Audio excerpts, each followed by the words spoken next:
Amen.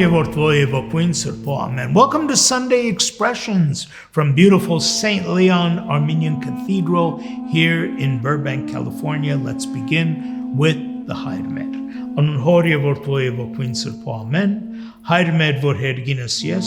Surp Yeretzi anun ho, Yeretzar Kayetun ho. Yeretzin gam ho, Vorbes herginus evergri. Satsmer Hanabazor, Dur mez aysor. Եվ թող մեզ սպարդիս մեր, որպես և մեկ թողունք ներոց պարտամանած, և մի դաներս մեզի փորձություն, այլ բրգյազ մեզի չարե, զիքո արքայություն և զորություն և հարկ, ավիդյանս, Amen. Well, I hope it's a beautiful Sunday for you today. We prayed together, we began with a prayer, and it's an opportunity for us to thank God for this day. If the day is in front of you, if the day is behind you, doesn't matter. The important thing is we're together to share this Sunday expression. And we are on the first official Sunday of the season of Advent. We're going to be talking about that today. That's going to be the focus of today's message, including today's Bible passage, which comes to us from Luke chapter 12. Now, before we get into the message, I want to share with you a couple messages that came to me. First of all, thank you very much for the pictures, for the notes you send me. Let me read this one to you. There's a lot of excitement about where we're at. I thought everybody kind of knew where we're at, but this is an interesting one. This comes from a gentleman named Ike. He's in Glendale. He goes, "Thank you for your show and especially timing it so that we can watch it before I head out to church. I have a question about your location. You say that you are at St. Leon Church in Burbank, but I do not know where the St. Nishan Chapel is. I was at a wedding there last week, and I looked around and couldn't find it." Hi, in Glendale. Hi, thank you, first of all, for sharing that question with me, because you're not alone. There are so many people who are asking, where is this beautiful setting? Actually, if you are at the cathedral, it's on the north side of the cathedral. Now you say, well, I don't walk around with a compass. Let me give you a small little lesson in Armenian church structures. The altar is usually, I'll say 99% of the time, it's on the eastern side. Now, why is that? Well, we got to learn something with these messages too, right? In the old days, there was no electricity. The sun comes up on the east side. And so through the windows, that sun would give light to the attendees of the church. So your altar is on the east side. If you know where east is, you know where the northern side is. So inside of St. Leon Cathedral, Sirpots Revontians, on the north side, there are a couple doors. You go through there, and we are inside the Surp Nishan, the St. Nishan Chapel. That's where we're at. One other message comes to us from Samantha in Upland. It says, "Thank you for your show. We look forward to turning on the show, and the kids especially love the countdown at the beginning. Keep up the good work." We intend to keep up the good work, and thank you. I love that countdown too. It's sort of like the fun part, getting ready to watch our show. But I'm so happy, especially that you mentioned the kids, because that's what it's about, getting together with your families and sharing this day.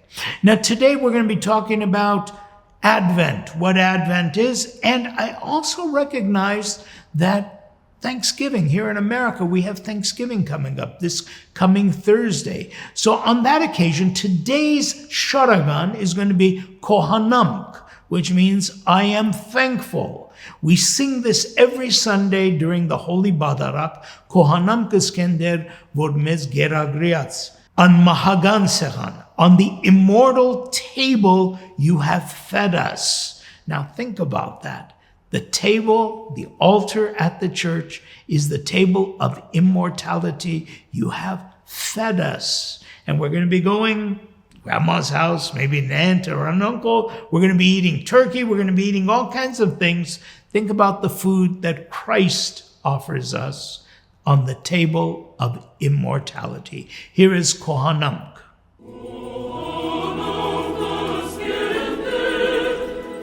Forget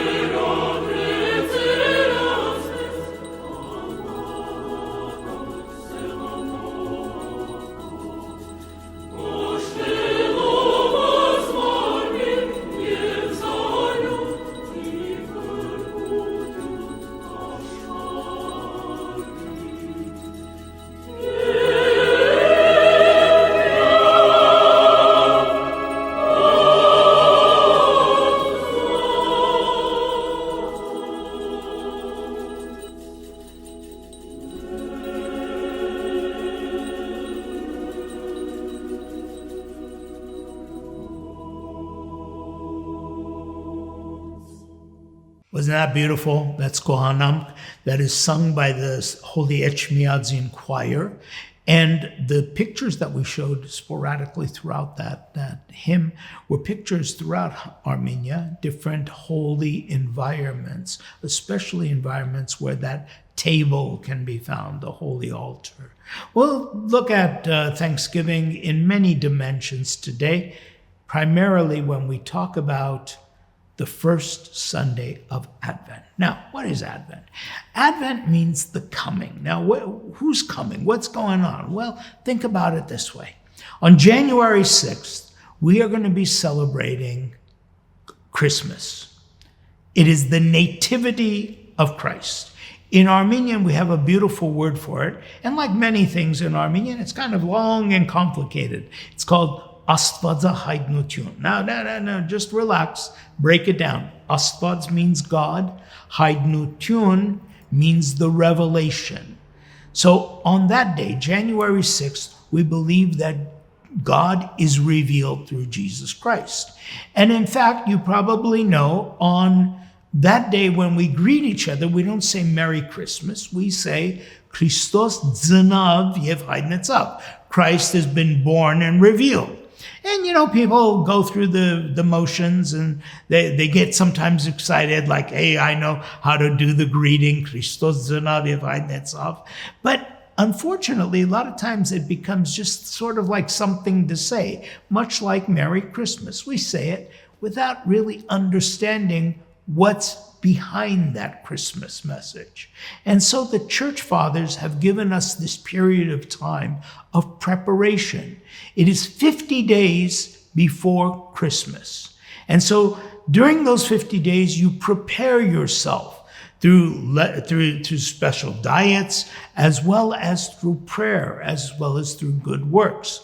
But primarily in educating and understanding what it means that God so loved the world that he gave his only begotten Son. And on that day, he gives us, he delivers us.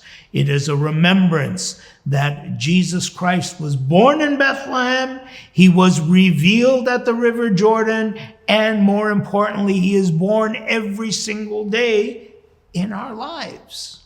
And so we get together and we prepare ourselves for this incredible message, Christos dznav yev haydnetzav. And so every Sunday has a unique message, as does this week. This Sunday, this first Sunday of Advent, the message comes to us from the Gospel of St. Luke, chapter 12. We're going to have Deacon Christaphor read it right now. Someone in the crowd said to him, "Teacher, tell my brother to divide the inheritance with me." Jesus replied, "Man, who appointed me a judge or an arbiter between you?" Then he said to them, "Watch out. Be on your guard against all kinds of greed. Life does not consist in an abundance of possessions." And he told them this parable. The ground of a certain rich man yielded an abundant harvest. He thought to himself, "What shall I do? I have no place to store my crops." Then he said, "This is what I'll do. I will tear down my barns and build bigger ones, and there I will store my surplus grain. And I'll say to myself, you have plenty of grain laid up for many years. Take life easy, eat, drink, and be merry." But God said to him, "You fool, this very night your life will be demanded from you. Then who will get what you have prepared for yourself? This is how it will be with whoever stores up things for themselves, but is not rich toward God." That is the parable of the rich fool. Do you know that Jesus said, don't call anyone a fool? And yet in this parable, we have God saying, fool, you are a fool. And just so that there's no confusion, did you notice that Jesus prefaces it? He prefaces it. The gospel evangelist prefaces this parable by saying that life does not consist in the abundance of things that we possess. The purpose of this parable is to show that in life we have a lot of things. There is a material world, but what's more important is being spiritually ready. So let's dissect this story, okay? Before you get so wound up that, hey, what's going on over here? This poor guy, he just wants to enjoy retirement. Why is God picking on him? Listen to what happens. This guy is a farmer, and he has an abundance of crops. He has so many crops that he can't fit them into his barns. And what he says is, I will tear down my barns and build bigger barns. And there I'm going to put all my crop in there. And then I'm going to say to myself, did you catch that? Eat, drink, and be merry. But what happens there is God demands his soul that night. He says, you're a fool. That night, your soul is demanded of you. And so you haven't done anything that sets you up for the kingdom, that sets you up in the spiritual treasures that God wants you to be rich in. Now you think about this for a moment.